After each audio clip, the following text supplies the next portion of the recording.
Dia apa pusing, dia akan cuci kotoran apa semua.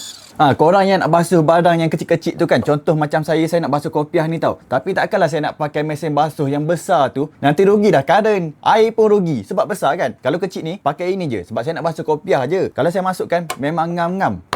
Di bawah ni ada melekat tau. So dia tidak bergerak.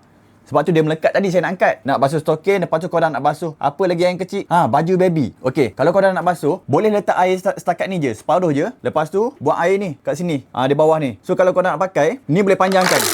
Boleh panjangkan. Okey, nak pakai pun sangat senang. Korang letak je pakaian dalam ni, contoh saya letak kopiah ni. Lepas tu letaklah sabun. Tapi ni saya tak nak letak sabun lah sebab nak tunjuk contoh sahaja kan. Okey, lepas tu saya tutup ni, tak nak bagi dia terkeluar. Okey ni. Tutup. Bila saya tutup, ini kena tutup juga kalau tak keluar air. Saya tekan je bawah ni, tekan lama. Bila tekan lama, dia akan berpusing. Nampak? Dia berpusing, dia akan cuci kotoran apa semua. Lepas tu kalau kita nak dia keluar blue light, kita tekan 2 kali.